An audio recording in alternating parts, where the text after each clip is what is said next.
And today what I want to look at is the first time in the Gospel of Matthew that Jesus was treated like a king. And they're familiar verses, and perhaps overly familiar because we hear them a lot at Christmas. And as we read these verses, you'll hear them, and most of you will have heard them before, but you have to sort of push through the tinsel to find out what this is all about. So he's talking about the wise men and when they meet with Jesus. So if you have a Bible with you, if you want to turn to Matthew 2, but I'm going to read the verses out and hopefully they'll appear on the screen behind me. But it says this: After Jesus was born in Bethlehem in Judea, during the time of King Herod, Magi from the east came to Jerusalem and asked, "Where is the one who's been born the King of the Jews? We saw his star when it rose and have come to worship him." When King Herod heard this, he was disturbed, and all Jerusalem with him. When he called together all the people's chief priests and teachers of the law, he asked them where the Messiah was to be born. "In Bethlehem in Judea," they replied, "for this is what the prophet has written. But you, Bethlehem, in the land of Judah, are by no means least among the rulers of Judah. For out of you will come a ruler who will shepherd my people Israel." Then Herod called the Magi secretly and found out from them the exact time the star had appeared.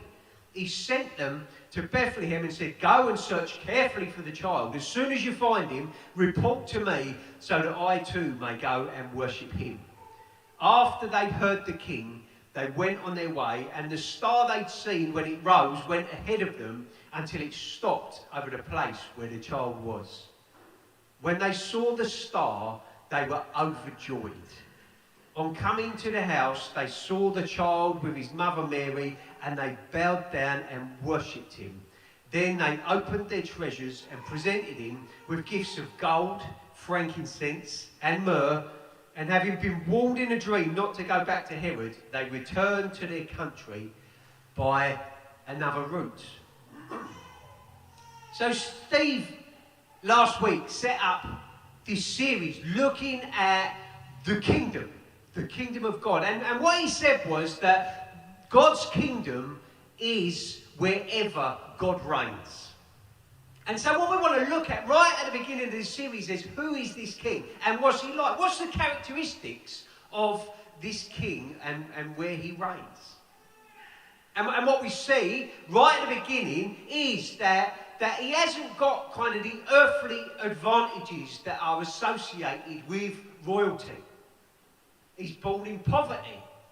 He's got a dubious family history. We read in the beginning of the Gospel of Matthew, we see this genealogy. You might sort of skip over it because it looks like the telephone directory of Israel. But within that genealogy of Jesus' life, there's all these dodgy stories and characters that made up his family life.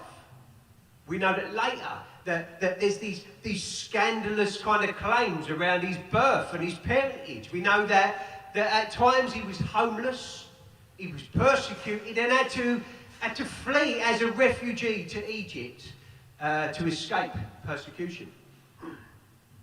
We see that the Magi look for the king in the obvious place where you look for kings, in the palace. In the palace. And they meet up with, and listen, I am a bit of a Grinch, I'll be honest with you. I'm a bit of a humbug. I'm not a great fan of Christmas.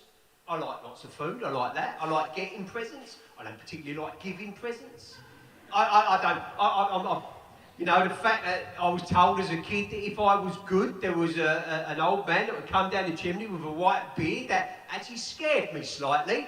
But I found out that whether I'd been naughty or nice, he still kept to come, and the presents kept coming, so I was happy with that.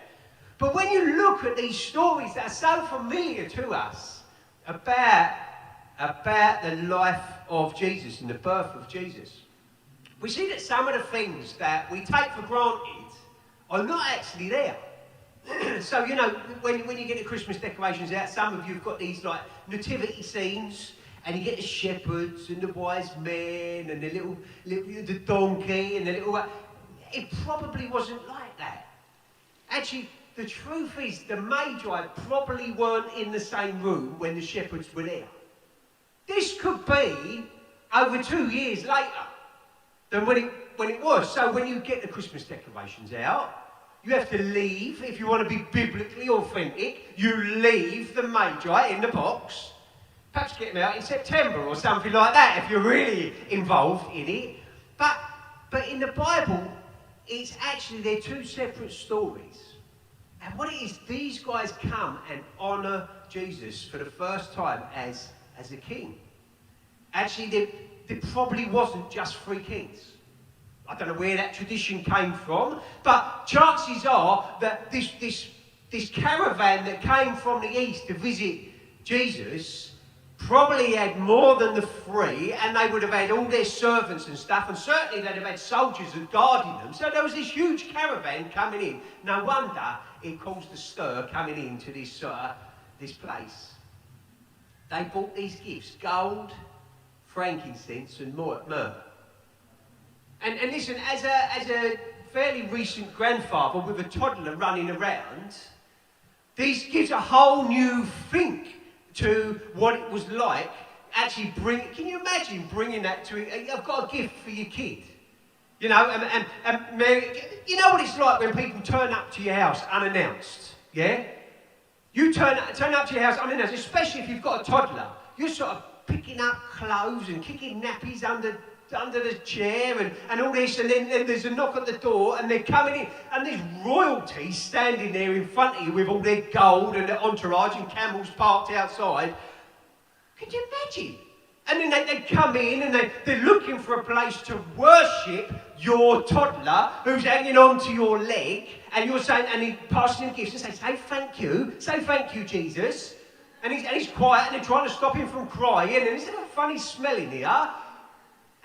And this child, they're moving toys out the way so these visitors, these dignitaries from the east can have somewhere to kneel down and worship. We had a weird week when we're thinking about kingdoms. And we're thinking in a few weeks' time we will be coronating a new king on these lands. And to to all of us in this room, we have lived with Queen Elizabeth as our queen, as our ruler. We've sung "God Save the Queen" from yay high.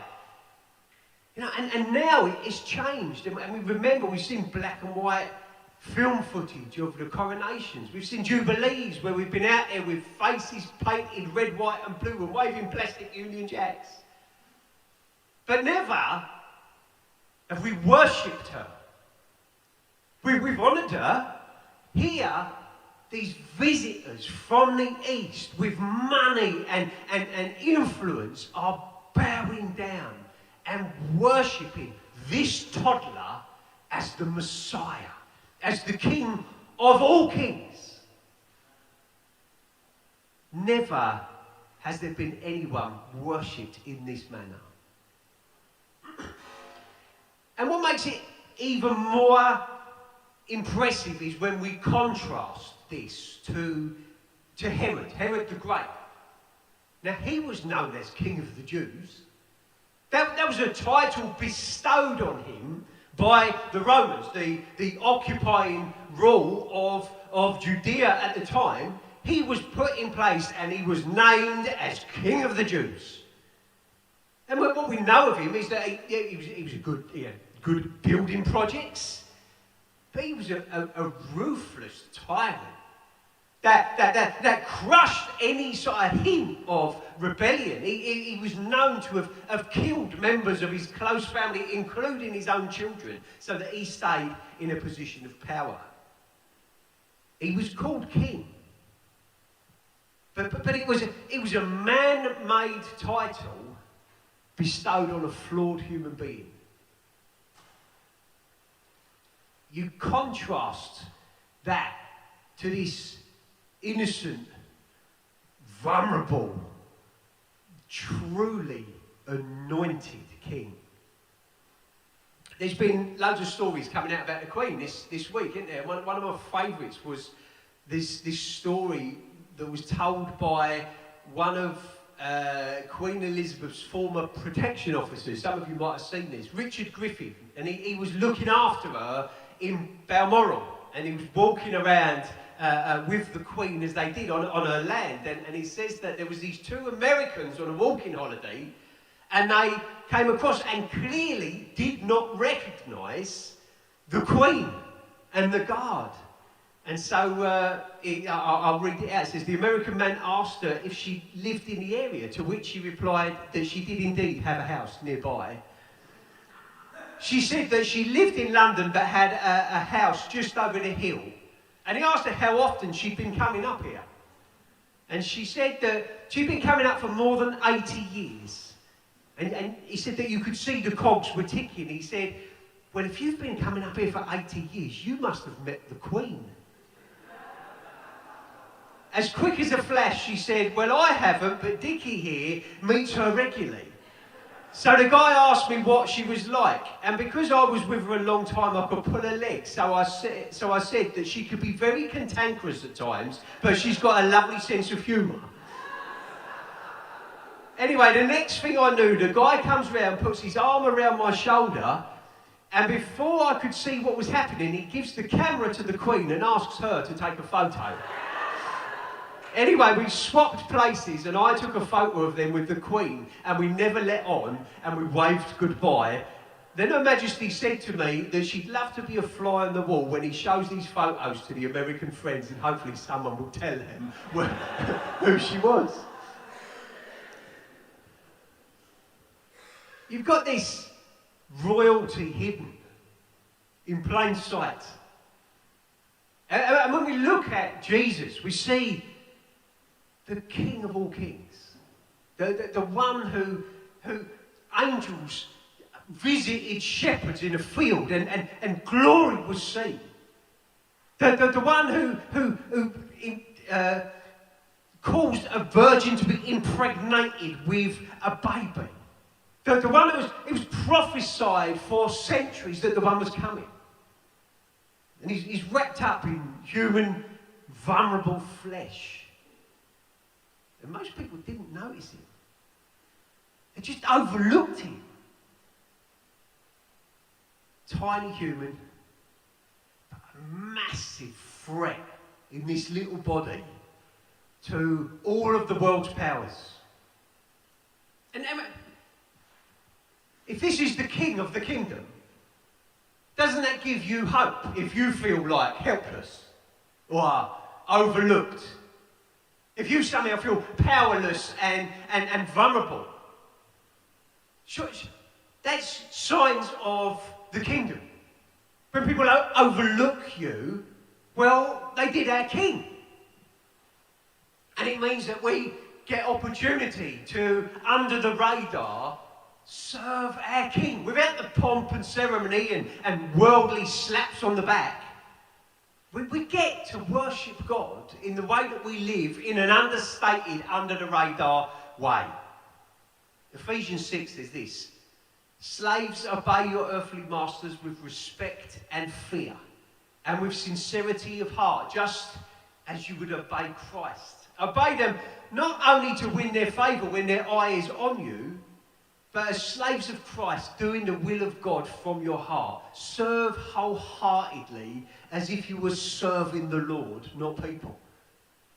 It means that when you get in the office on a Monday morning, when you turn up on site on your van, when you go through the school gates, you're not trying to impress people and win arguments and be as impressive as possible so that people want to be like you and come to church.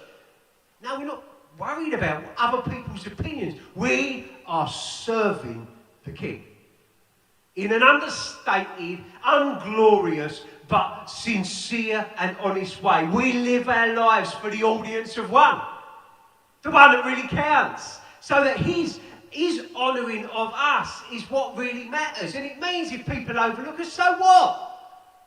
We're not after impressing you. If people misunderstand us, if people overlook us for promotions or think that we're a bit weak or whatever, so what?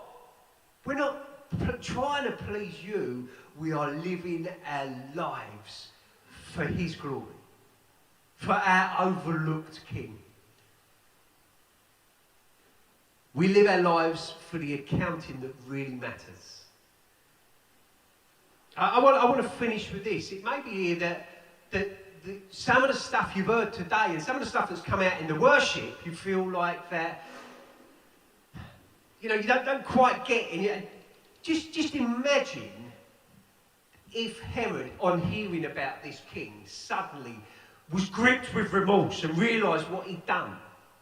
And it wasn't sort of this kind of paranoid power struggle that he wanted to meet the king, but he really did want to meet Jesus and really did want to sort his life out. What would it have taken for King Herod to take off his royal robes and get down and move the Lego out the way so that he could kneel and worship the true king? But he wouldn't, because of his pride and his ambition and his narcissism and his misunderstanding of the significance of this child. What would it take for you? What would it take for you to take off your robes of pride? And what would it take for you to sort of realise that actually, God, you are worthy of it all. All my rights I surrender to you. You are the Lord. What you want for my life is way more important than my plans or dreams, because you're the king. And I willingly, deliberately bow the knee before you. I don't care who's impressed with this. I don't care how humiliating this is. I will bow the knee to you, my king.